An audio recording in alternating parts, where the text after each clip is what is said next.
단순히 보호나 비용적인 측면들도 당연히 그것도 고려하게 되지 않겠습니까? 이제 그러다 보면 이제 주장들이 이제 충돌할 수밖에 없는 건데, 근데 어쨌든 구조적으로 보면 시는 환경단체 반대로 여러 대안을 냈는데 아무리 따져봐도 비용이나 이런 거 또 뭐 BC 다시 받아야 되는 거, 영향평가 다시 받아야 되는 거 이런 거 고려해 보면 환경단체 주장을 받아들일 수 없다 해서 지금 원안대로 가고 있는 거거든요. 대조대교는. 네. 원안대로 가고 있다 보니까 그렇게 해서 이제 불가피성을 얘기하고 있는데, 근데 지금 논란은 철새도 그렇지만 사람에게도 위험이 높아지는 거잖아요. 항공안전이 딱 걸리는 거예요. 지금 2035년 한 10년은 김해공항을 메인 공항으로 더 써야 되는데 그렇죠. 혹시 사고 나면 어떻게 할 거냐는 거죠. 그래서 저는 이런 말씀 드리고 싶습니다. 사람은 로봇이랑 다르잖아요. 이성적이고 충분히 협의 가능하고 물론 환경단체도 도시에 살고 있으니까 너무 무리한 요구를 하는 거는 어쨌든 또 컨트롤돼야 될 부분이 분명히 있는 거죠. 그러나 그런 걸 떠나서 대화 협의가 가능하기 때문에 사람이니까 그런 부분에서 조금 이번에는 사람의 안전도 포함되어 있는 과제인 만큼 도시, 환경 뭐 이런 여러 전문가들이 같이 모여서 이 문제를 다시 좀 해법을 찾아보는 그런 논의. 물론 뭐 면적이 한정돼 있으니까 어려움이 있겠지만 그럼에도 불구하고 이 논의는 반드시 재개를 해야 된다. 이렇게 말씀드리겠습니다. 예, 논의를 좀 잘 해가지고 적절한 대안을 찾았으면 좋겠습니다. 자, 다음 소식은 수년간 문을 닫고 있는 성지곡 동물원 삼정 더파크 소식 알아보겠습니다. 동물원 운영사였던 삼정기업이랑 부산시 간의 법정 다툼에서 부산시가 패소했다고요? 지난해 7월 이제 대법원 판결이 났죠. 그래서 부산시가 이제 패소를 했습니다. 그래서 500억에 이제 매수를 해야 되는 그런 입장인데요. 역사 참 길죠. 2020년 4월에 삼정기업이 동물원을 삼정 더파크를 운영하다가 이제 중단, 경영상 어려움 때문에 중단을 했고, 부산시에 이제 인수를 원래 이제 협약돼 있던 건데 인수를 제한하고 결국 5년여 만에 이제 부산시가 인수를 전제로 삼정 더파크 재개관을 준비하겠다 이런 입장을 이제 내놓게 됐습니다. 시에서는 이번 달 안에 이제 용역을 발주를 해서요, 동물원 인수 절차라든지 운영 계획 또 뭐 예산과 시설 보수 이런 내용들을 종합 검토하겠다는 내용도 같이 밝혔는데, 일단 용역이 마무리되면 올 10월 중에 동물원 인수를 하게 되고 주요 이제 뭐 개방할 수 있는 동물사겠죠. 동물사에 대해서는 임시 개방을 하고 내년 5월 5일 어린이날을 맞춰서 전체 개방을 추진한다. 이런 계획을 내놓고 있습니다. 한 1년 한 4개월 정도 남았는데요. 어쨌든 우여곡절을 겪긴 했지만 사실상 흉물처럼 되어 있던 이 성지곡 동물원 삼정 더파크가 정비되어서 시민의 품으로 돌아올 수 있는 길이 열렸다라고 하는 것은 일단 환영할 만하고, 또 부산시도 한 2억 원 정도를 들여서 동물 먹이를 재개해주는 그거 사업을 재개하겠다는 내용도 같이 내놨으니까 어쨌든 빠르게 좀 정상화됐으면 좋겠다는 말씀 드리고 싶습니다. 네. 그런데 뭐 역시나 해결할 과제는 아직 많을 텐데 일단 비용 문제가 가장 신경이 쓰이거든요. 모든 게 돈 문제죠. 돈만 있으면은 동물원 멋지게 만들 수 있는데 결국 이제 돈의 문제인데, 당장은 500억 원의 삼정으로부터 매입을 해야 되는 상황이다 보니 인수 비용 500억 원이 당장 필요하겠죠. 그리고 한 5년간 방치되어 있던 시설물들을 복귀하기 위해서는 비용이 얼마 들지는 사실 당장 예측하기는 어렵겠죠. 용역을 진행을 해서 이제 그 비용들을 이제 추산을 해봐야 되는 건데, 기본적으로는 동물사 복구 비용이 당연히 들 테고요. 또 전기나 뭐 급수 시설을 정비하는 비용도 들 겁니다. 또 시민들의 안전을 위해서 뭐 시설 보강과 같은 기본 비용도 들고요.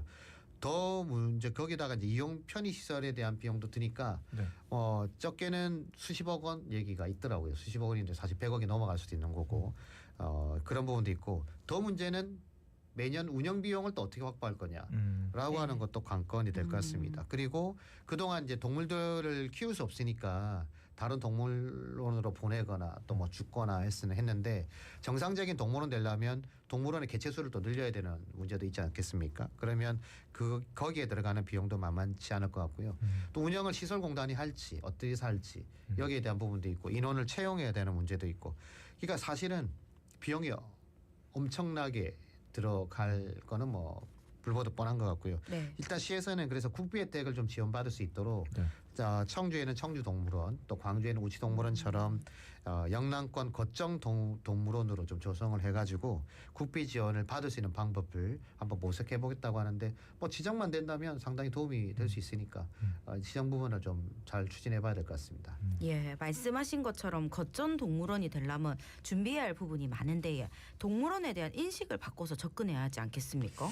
그래서 이제 이게 말처럼 국비 지원을 아무나 해주지는 않지 않습니까? 네. 그러니까 말처럼 이제 쉬운 건 아닌데 우선 거점 동물원이 되려고 하면 몇 가지 요소들이 채워져야 되더라고요. 네네. 그러니까 우선은 멸종위기 야생동물들을 체계적으로 관리하고 보존할 수 있는 전문기관 인증을 받아야 되더라고요. 그러려면 이제 이런 센터들을 좀 만들어야 되는 거죠. 그래서 동물복지 중심으로 바꿔야 되는 겁니다. 그러니까 이게 그 관람 중심이 아니라 이제 사람 중심으로 이제 바뀌는 그런 네네. 요소가 하나 있는 거고요. 또 이제 야생동물 구조센터와 같은 이 야생동물을 보호하고 케어하는 기능도 또 보강을 해야 되더라고요. 네. 그러니까 이게 거점 동물원이라는 게 말하자면 우리가 흔히 말하는 뭐 용인 에버랜드나 이런 데 있는 그런 동물원이 아니고 네. 국가가 이 동물들을 잘 케어하고 보호하고 종을 유지할 수 있는 그리고 이제 야생동물 이런 것들을 이제 그 유지할 수 있는 네네. 그런 기능을 하는 동물원이더라고요. 그러니까 이게 내용이 전혀 접근법이 전혀 달라지게 네네. 되는 것이죠. 그리고 동물과 함께 할 수 있는 다양한 프로그램 개발도 필요한데 이 프로그램이라는 게 뭐 관람객 중심의 프로그램이 아니라 동물을 중심으로 한 그런 이용 프로그램들이 또 있어야 된다고 얘기를 하고 그러려니까 쉽게 말해서 기존 관람 중심 동물원이 아닌 거죠. 아니고 어떤 동물 복지, 질병 관리, 종 보전, 교육 기능과 같은 이런 허브형 동물원을 만드는 것들을 이제 추진을 해야 된다라고 하는 겁니다. 그래서 이 단순히 국비를 지원받는 시설이 아니라 거점 동물원에 부합할 수 있는 그런 명확한 컨셉을 가지고 이제 접근을 해야 되는데 만약에 거점 동물원을 검토한다라고 하면 당연히 이제 이 용역 과정에서 이 내용이 컨셉으로 잡혀져야 되겠죠. 예. 그래서 그런 부분들이 충분히 검토가 돼야 되고 어쨌든 용역 과정에서 이런 부분들을 좀 잘 검토해야 되고 무엇보다도 관련 전문가들이 분명히 계실 거 아닙니까? 그래서 그런 전문가들이 함께 자문위원으로 좀 참여를 당연히 하겠지만 해서 더 나은 방법을 좀 도출해야 될 것 같고 이번에는 정말 제대로 좀 만들어서 네. 시민들이 뭐 울산이나 이런 데로 가는 게 아니라 부산 안에서도 우리 잘 아는 아이들에게 동물과 함께하는 것이 어떤 의미가 있는지 좀 그런 가치적인 그런 내용들도 함께 담길 수 있는 동물을 사랑하는 우리 아이들 시민들이 네, 좀 만족할 그럼요. 수 있는 네. 기왕에 만드는 거 좀 제대로 만들었으면 네. 좋겠습니다. 네, 그러게요. 이 동물원에 대한 인식이 좀 많이 달라졌기 때문에 그냥 뭐 동물을 관람하는 그런 공간이 아니라 네. 동물 복지 이런 것들까지 잘 고려해서 정말 좀 멋진 공간으로 재탄생하기를 바라보겠습니다. 다음 짚어볼 소식 부산 경남 행정통합과 관련된 내용인데요. 지난 화요일이었습니다. 공론화위원회가 의견 발표를 내놨습니다. 네, 뭐 지난 시간에도 이 내용을 좀 집중적으로 살펴보긴 했습니다만 예. 어쨌든 공론화위원회가 13일 날 15개월 동안의 활동을 마무리하고 이제 제안서를 내놓게 됐죠. 핵심은 그겁니다. 부산 경남 행정통합 필요하다. 어쨌든 부산과 경남이 새로운 경제권을 형성하기 위해서는 굉장히 중요하다라고 하는 그 부분을 우선 제안을 했고 네. 또 추진 과정에서의 충분한 논의와 소통 필요성에 대한 언급도 있었습니다. 예. 그러니까 시도민들에게 정확한 내용을 잘 소통하고 의견을 잘 전달해야 된다는 내용이 있었고요. 그리고 시도민들이 직접 결정할 수 있도록 주민투표를 통한 행정통합을 추진해야 된다. 그러니까 정당성을 확보하기 위한 이런 내용에 대한 아주 핵심적으로 이 세 가지 이제 내용을 제안을 했는데요. 뭐 굉장히 상식적이고 당연한 이야기죠. 네네. 행정통합하는 게 쉬운 과제가 아니다 보니까 네. 여기에 대한 부분들을 제시를 했다고 볼 수 있고요. 근데 지금 중요한 거는 위원회 발표보다도 지금부터가 사실 제일 중요한 이제 스타트를 한 거라고 볼 수 있겠습니다. 6.3 지방선거 앞두고 지금 대통령은 물론이고 정치권에서도 한 일주일 사이에도 계속 뭐 언론에 기사들이 쏟아져 나오고 있죠. 네. 정치권들이 이런저런 이야기들을 하고 있고 그래서 결국 이 통합을 지방선거의 가장 중요한 이슈로 만들려고 하는 거라고 이제 볼 수가 있겠습니다. 그 지난 시간에도 말씀드렸던 것처럼 통합이 시너지를 내려고 하면 진짜 많은 준비가 필요하거든요. 짧은 시간 안에. 그리고 이게 행정 기간상 보면 4월 3일 이전에 만약에 6월에 통합 지자체장을 선출하겠다고 하면 4월 2일까지 선거를 주민투표를 붙여야 되는 것도 있는데 예. 그 못지않게 중요한 게 있습니다. 이게 한 달 전중 그러니까 3월 한 6일인가요? 정확하게는 지금 기억이 안 나는데 하여튼 그 3월 초까지 모든 절차가 준비가 끝나야 됩니다. 네. 그래야 이제 절차에 들어갈 수 있고 예. 아마도 이제 이게 선거인단이 부산 경남을 합치니까 한 560만 명 정도 되더라고요. 그러면 이 사람들이 투표하려면 비용이 엄청나게 또 들겠죠. 네네. 여기도. 그러니까 수백억이 들어갈 텐데 이 비용을 또 어떻게 마련할 건가라고 하는 현실적인 문제도 있고요. 청사 운영 방안 뭐 이런 또 권한 이양에 대한 문제 이런 문제들을 주민들의 동의를 받기 전에 만들어야 되니까 여기에 대한 과제들도 너무 많다. 그러니까 이제 두 지도지사들이 실무협의체를 만들어서 바로 이제 협의에 들어가겠다고 했는데 그럼에도 불구하고 두 사람이 좀 결이 달라요. 지금. 네. 다르고 굉장히 좀 신중한 접근법을 보고 있는데 그러려면 왜 신중해지겠습니까? 정치적인 셈법을 넣어야 되죠. 네네. 이 어떤 게 좀 유리한 건가에 대한 계산을 좀 해야 되는 부분, 뭐 정치인들이니까 그렇게 네. 해야 되니까 그런 부분들도 아마 좀 결정하는데 시간이 필요해 보인다라고 생각됩니다. 네. 예. 그러고 여론조사의 구체적인 내용도 알려졌는데 젊은 층의 찬성률이 높고 부산은 원도심, 경남은 밀양과 양산시가 높게 조사됐다고요? 예, 좀 내용을 좀 보니까 네. 그렇게 내용이 나와 있더라고요. 그래서 청년층이 통합 특히 이제 10대, 20대 특히 네. 이제 이런 이 층에서 거의 뭐 경남도 한 70% 가까이 이렇게 동의를 보인 걸 보면 갈급한 거죠 지금 상황이 현실이. 그래서 좀 이 좋은 일자리 지금과 같은 구도에서는 좋은 일자리를 찾기 어려우니까 통합을 해서 좀 시너지도 되고 또 경제 여건도 좀 개선하고 하면 좋은 일자리가 만들어질 수 있지 않을까라고 하는 것들이 투영된 그런 이제 결과라고 볼 수 있을 것 같습니다. 어쨌든 기업 주체에도 유리한 측면이 생기고 수도권에 대응한 어쨌든 경제 성장의 속도를 높일 수 있다라고 하는 것도 이제 기회에 대한 뭐 부여되는 것 이런 네. 것들을 고려한 거로 볼 수 있는데요. 실제 두 시도가 지금 합치면 670만 명 정도 되니까 예. 어떤 시도를 통합해도 이 정도 규모가 나올 수가 없습니다. 네. 대구 경북도 한 500만 정도 될 테고 광주 전남 합해봐야 뭐 300만 400만 이 정도니까 실제로는 수도권을 제외한 최대 경제권이 만들어지는 부분들이 있으니까요. 어쨌든 여기에 대한 부분들이 굉장히 강점이랄 수 있고 여기에 원도심 같은 경우에도 지금 이제 뭐 해수부 이전이나 이런 걸 통해서 기대치가 지금 올라가 있는 부분들 이런 부분들이 더 많은 시너지를 낼 수 있지 않을까라고 하는 기대감이 반영된 걸로 볼 수 있는데요. 실제 밀양과 양산시는 예측할 수 있죠. 네. 최대 수혜 지역이 될 가능성이 높으니까 주민들 네네. 입장에서는 경남에서 약간 소외된 것보다는 부산과 합쳐지면 중심권은 김해는 좀 다른 결이 다른 게 김해는 지금 자체로도 한 50만 정도 되니까 그렇죠. 네. 주체로도 충분히 경쟁력 있다고 네네. 파악할 수 있거든요. 그런데 양산은 좀 애매하잖아요. 근데 밀양도 그렇고 그러니까 그런 부분들이 좀 반영된 좀 기대가 포함된 결과가 아닐까라고 생각됩니다.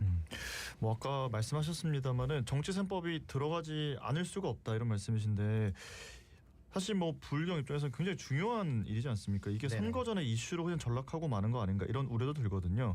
정청래 대표가 경남도당 최고위원회에서 불경 메가시티 이야기를 했더라고요. 이 용어를 좀 헷갈리게 쓰고 있는 거 네. 아닌가 하는 생각이 언뜻 들어요. 네. 그러니까 원래 민주당이 메가시티, 네, 불경 네. 메가시티를 강력하게 밀지 않았었습니까? 그러니까 지난번 지방선거 때 이제 다 틀어지게 됐는데 어쨌든 그런 부분에서 지금 통합도 얘기하면서도 또 메가시티 얘기를 하니까 이 용어에 대한 개념을 우리 시민들 입장에서는 메가시티는 통합보다 한 단계 낮은 형태의 그런 이제 협의체 능력 협의체로 이해를 하고 있는데 이걸 또 헷갈리게 쓰니까 도대체 무슨 말을 하려고 하는 건가라고 하는 그런 부분들은 분명히 있습니다. 네. 근데 이제 이걸 뭐 의제를 제대로 만들어서 추진한다고 하면 메가시티가 됐든 통합이 됐든 어떤 형태가 됐든 뭐 바람직한 현상일 수는 있겠다라고 생각되지만 적어도 이제 이게 그 지금은 이제 그런 부분에서 자꾸 지방선거는 실제로는 한 5개월 정도밖에 남지 않았는데 네. 5개월밖에 남지 않은 상황에 지금 이런 이슈화만 계속됐을 때 실제로는 안 되고 네. 그다음에 내용물도 별로 없고 네. 네. 그렇게 됐을 때는 이게 선거 때 어떻게 판단하지? 이런 생각이 들 수밖에 없는 문제는 분명히 있는 것 같고요. 어쨌든 지금 이게 여러 이야기들이 오르내리는 정도로 그치지 말고 정부 여당이라면 정부 여당이 그럼 구체적으로 지금 어쨌든 대전 충남 있고 광주 전남 있고 또 부산 경남이 있으니까 이런 쪽에서 추진할 때 그럼 어떤 부분에 어떤 권한을 어떻게 이양하고 지방 재정권을 어떻게 할 것이고 뭐 또 국비 대 지방세 비율은 어떻게 조정하고 이런 내용들을 강력하게 좀 토론해야 되지 않아요? 속도전을 좀 내야 그게 뭐 추진될 수 있지 않습니까? 그러니까 그런 부분들에 대한 이야기가 있고 또 이제 김경수 지방시대 위원장이 13일 창원에서 이런 얘기를 했어요. 예, 속도전에 대한 얘기도 했어요. 근데 저는 그런 말씀 드리고 싶습니다. 계속 말씀드리지만 속도전도 중요한데 그러려면 내용이 갖춰져야 된다. 네. 제대로 되는 게 훨씬 더 중요하다. 그래서 그런 논의들을 정치권에서 좀 더 빠르게 논의를 해주기를 좀 진심으로 기대하고 바라겠습니다. 네, 그러게요. 속도보다 방향이 중요하다. 뭐 이런 생각이 드는 그런 말씀이었습니다. 오늘 말씀 여기까지 듣고 보내드리겠습니다. 고맙습니다. 감사합니다. 네, 감사합니다. 네, 지금까지 부산 YMCA 오문범 사무총장님과 이야기 나눴습니다.